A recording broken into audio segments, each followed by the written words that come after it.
Nabi mengatakan man ahabbal liqa Allah ahabbal liqa'ahu. Man karihallahu karihallahu liqa'ahu. Siapa saja yang rindu ingin bertemu dengan Allah, Allah rindu dengan dia. Siapa saja yang enggan mau bertemu Allah, Allah pun enggan ingin bertemu dengan dia. Tiba-tiba Sayyidina Aisyah ada di samping Nabi. Sayyidina Aisyah mengatakan, ya Nabi Allah, kullun nasi karahatul maut. Wahai Rasulullah, wahai Nabi Allah, kata Sayyidina Aisyah, setiap manusia takut yang namanya mati. Takut? Audio Jungle.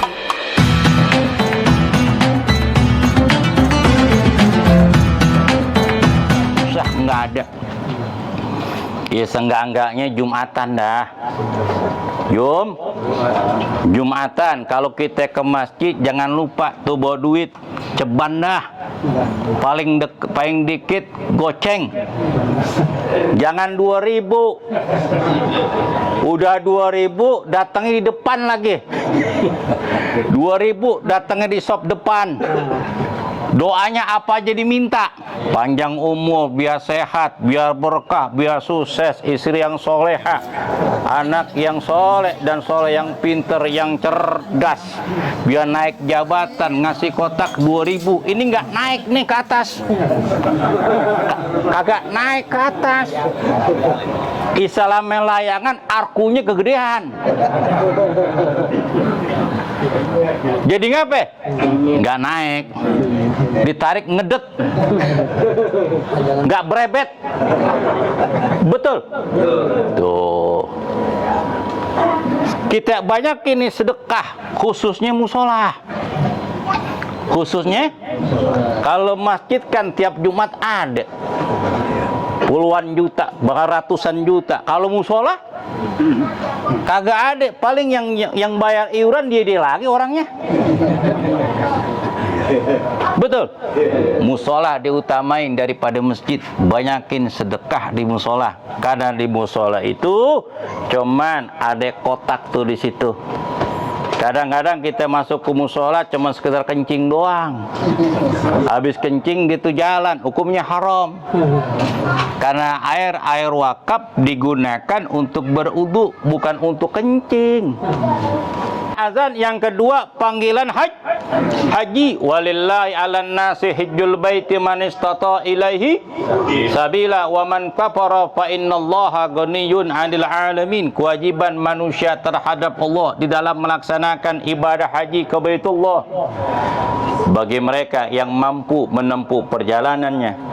Barang siapa yang mengingkari kewajiban haji, sungguhnya Allah Maha Kaya atas semesta alam ini. Haji juga panggilan. Bagaimana biar cepat dipanggil Pak Ustadz? Sering-sering baca surah Yasin. Habis surah Yasin baca suratul Waqiah. Yasin, Waqiah berturut-turut pusat. Udah 40 hari belum digobul juga, belum dipanggil juga. Baca surah As-Sajdah sama surah Ar-Rahman. Belum terkabul juga pusat. Niat saya pengen haji, udah 2 tahun kita amalin ini ayat Quran, belum bisa terkabul. Bagaimana caranya pusat biar cepat terkabul? Saya bisa pergi haji, jalannya pintas. Apa? Baca surat sertifikat ame girik.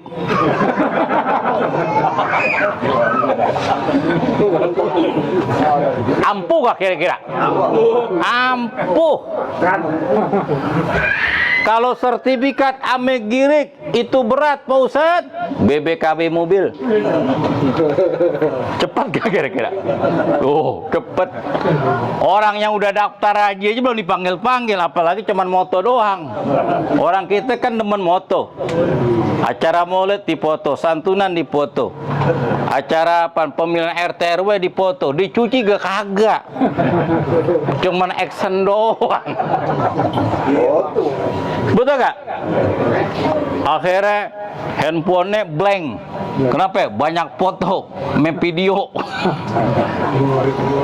Tuh. Panggilan haji. Wal haji mabrur laisa lahu jazaa'un illa jannah. Orang yang melaksanakan ibadah haji yang mabrur tidak lain dan tidak bukan ganjarannya adalah surga. Yang ketiga nih, panggilan yang ketiga orang segen, kagak mau, apa lah? Panggilan inna lillahi wa inna ilaihi rajiun. Semuanya orang ngeri dan takut. Yang namanya panggilan ketiga. Apalagi umpama ada acara 7 hari, 40 hari, 100 hari, ataupun acara sampai haul. Encang kita datang tuh. Encing kita datang. Kebetulan encang kita cuman atuk doang nih. Tinggal atuk nih. Itu yang namanya ponakan kalau ngomong hati-hati. Ini ngomong polos banget. Ya Allah, Cing, cuma encing doang nih masih sehat.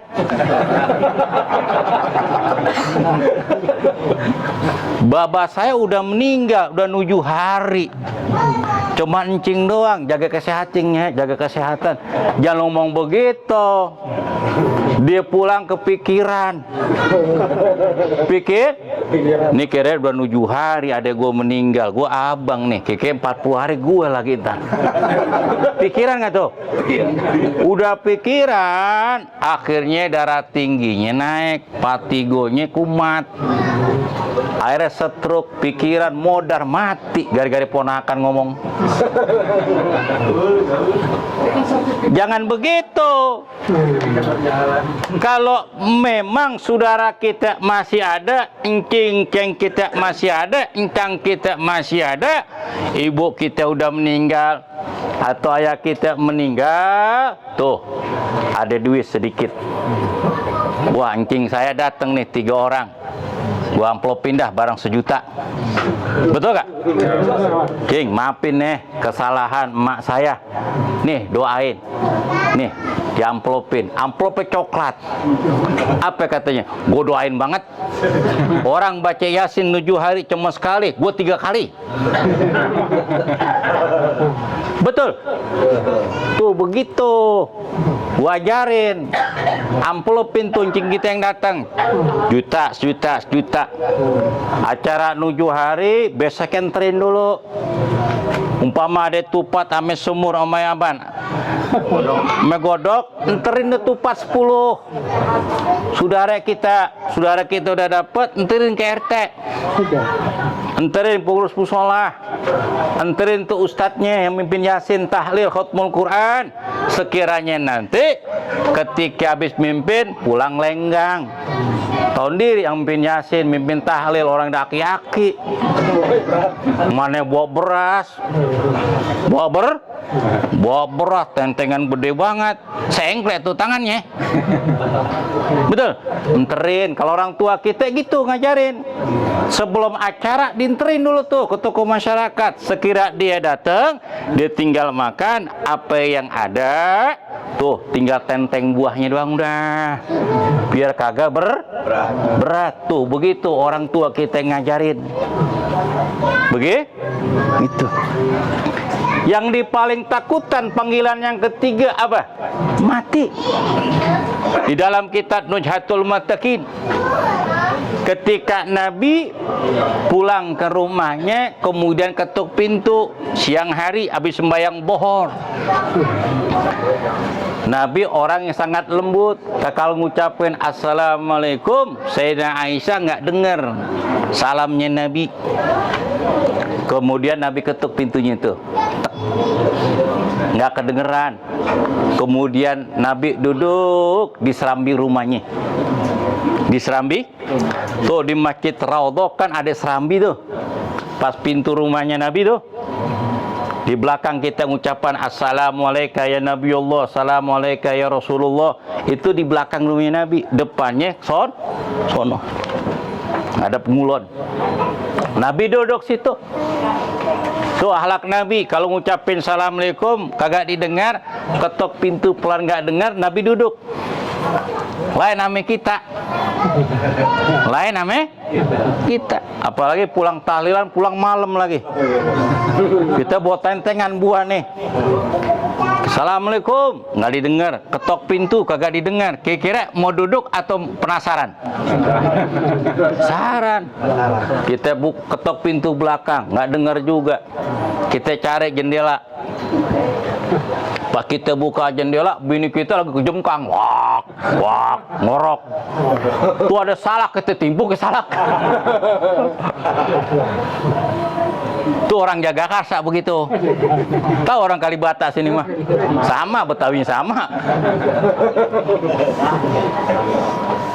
Itu nggak RT nggak RW, nggak pengurus masjid, nggak pengurus musola, ustadz juga begitu. Gua lagi capek-capek, susah banget lu bangunin. La haula wala quwata illa billah. Tuh, Nabi pelan ketoknya, kemudian Nabi duduk. Habis duduk, Nabi mengatakan, man ahabbal liqa Allah ahabbal liqa'ahu, man karihallahu karihallahu liqa'ahu. Siapa saja yang rindu ingin bertemu dengan Allah, Allah rindu dengan dia. Siapa saja yang enggan mau bertemu Allah, Allah pun enggan ingin bertemu dengan dia. Tiba-tiba Sayyidina Aisyah ada di samping Nabi. Sayyidina Aisyah mengatakan, ya Nabi Allah, kullun nasi karahatul maut. Wahai Rasulullah, wahai Nabi Allah, kata Sayyidina Aisyah, setiap manusia takut yang namanya mati. Takut gak mati? Takut. Apalagi habis gusuran jual tanah di depan. Tanah 2000 meter kali 35 juta, kan gurih banget. Walaupun aki-aki tuh tangan tanda tangannya gemeteran begini, tahu tangannya gedek tanda tangan, kata notaris, Kong tanda tangan sini, gedek tangannya. Gue nggak bisa tanda tangan, Pak Notaris. Kenapa? Tangan gue udah gedek.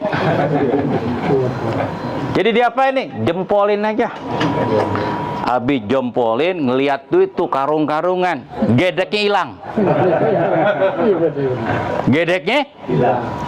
Budeknya hilang. Jalannya ingket hilang, lari jalan. Gara-gara ngapain? Habis megang duit di mana-mana, aki-aki kalau jalan lemes sama nenek-nenek itu kurang duit.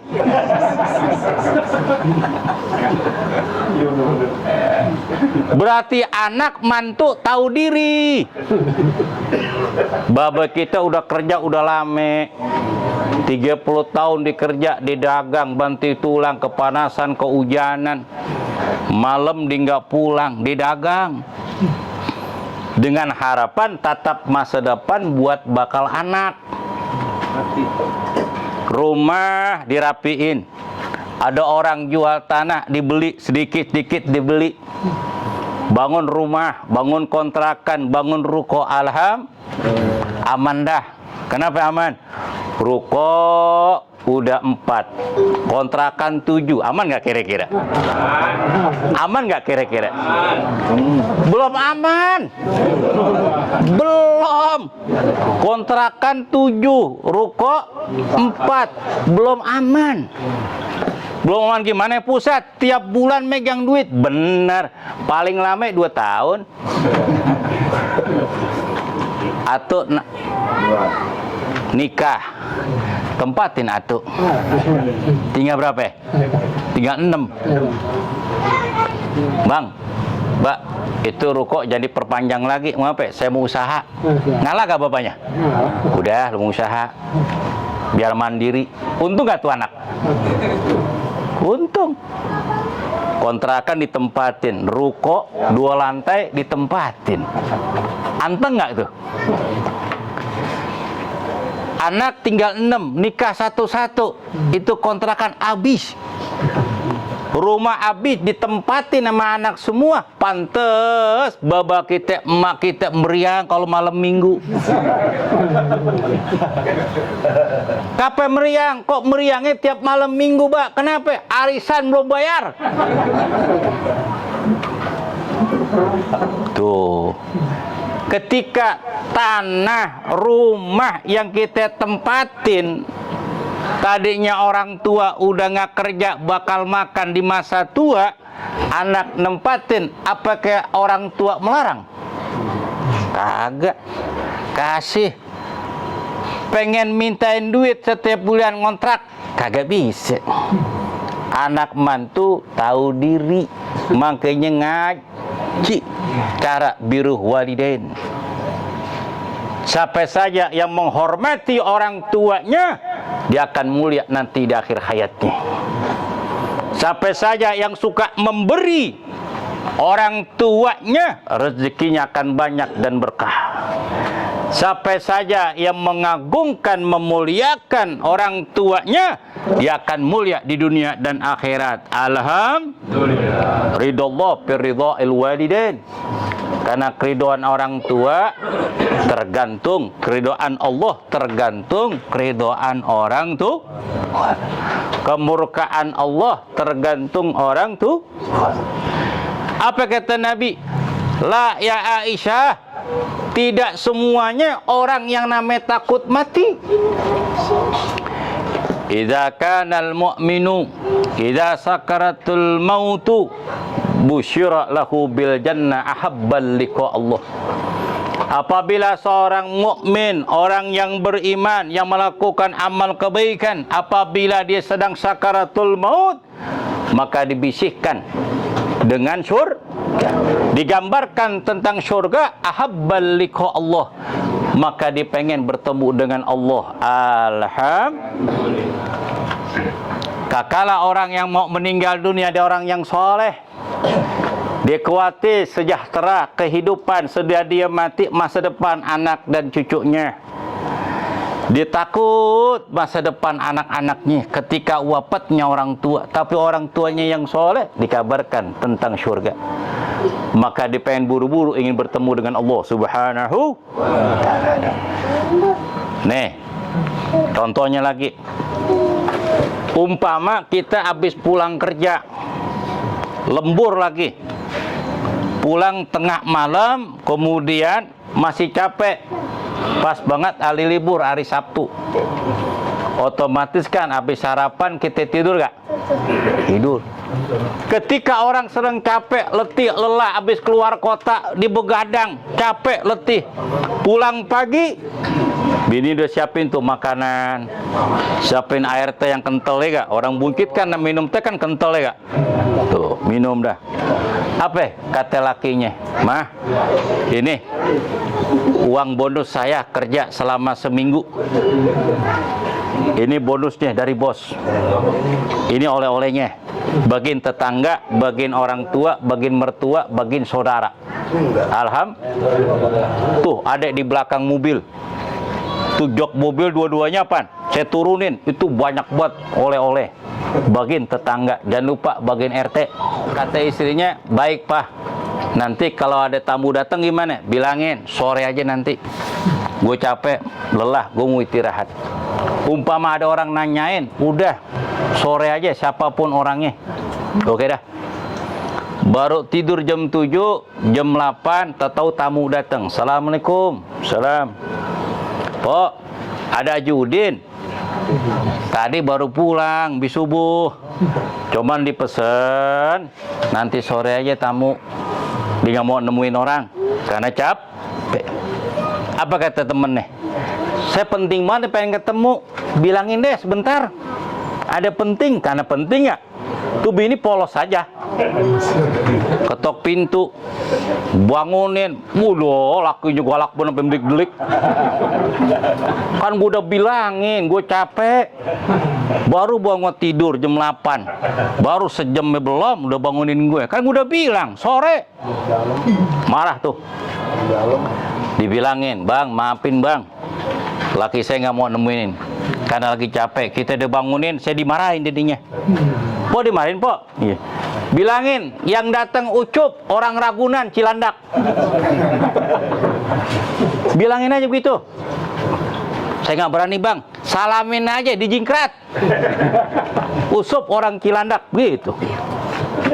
Bangunin tuh, lakinya marah lagi. Kan gue udah bilang, gini bang, orangnya tekamat tamu. Emang tamu siapa? Usup orang Cilandak, lompat dia. Kenapa sih bang? Katanya abang ngantuk. Kagak, ngantuk udah hilang. Lu sekarang bikin kopi liong. Tuh oleh-oleh, lu potong-potongin. Suruh jangan pulang tuh orang. Suruh duduk. Abang ngantuk, hilang gara-gara dia datang. Abang mandi, kagak, cuci muka aja. Bini penasaran, bang masuk bang, nih kopi, nih. Nggak marah lagi po, kagak. Sakti lu bang, lu dateng. Tuh bini penasaran, ngomong dah tuh, bang kenapa sih? Jiran nama Yusuf orang Cilandak, kenapa abang jingkrat? Tuh urusan 3 bulan yang lalu, belum beres-beres, dia udah ngabarin gue. Ternyata udah kelar tanah Simatupang 3 hektar. Gue nyaloin, tebus. Per meter 2 juta gue dapet. Ngantuk hilang nggak gue tanya? Hilang nggak gue tanya? Itu duit belum kelihatan. Kira temennya datang, urusan beres. Apalagi ketika dia sedang sakaratul maut, ditinggalkan istri dan anaknya, menantu dan cucunya. Rumah yang dibangun begitu bagus, kontrakan begitu banyak, kos-kosan begitu banyak, uang bertumpuk-tumpuk. Dia pengen dapat Allah, merasa berat.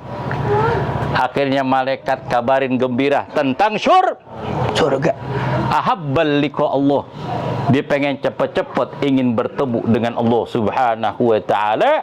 Akhirnya Allah katakan, ya ayyatuhan nafsul mutmainnah irji'i ila rabbiki radiyatan mardiyah fadkhuli fi ibadi wadkhuli jannati.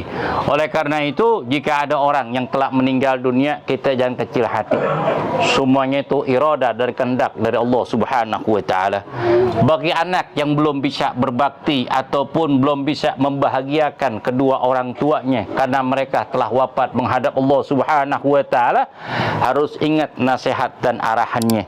Titipkan doa kepada Allah Subhanahu wa taala, memperbanyak istighfar, kemudian datengin ziarah kuburannya. Sambung silaturahmi dari orang-orang tua kita yang orang tua kita cintai, dari sanak saudaranya. Itu salah satu bakti seorang anak kepada orang tua walaupun telah wafat. Inilah yang saya bisa sampaikan. Mohon maaf apabila kekurangan. Bila taufik wal hidayah biridha wal inafu minkum. Assalamualaikum warahmatullahi wabarakatuh.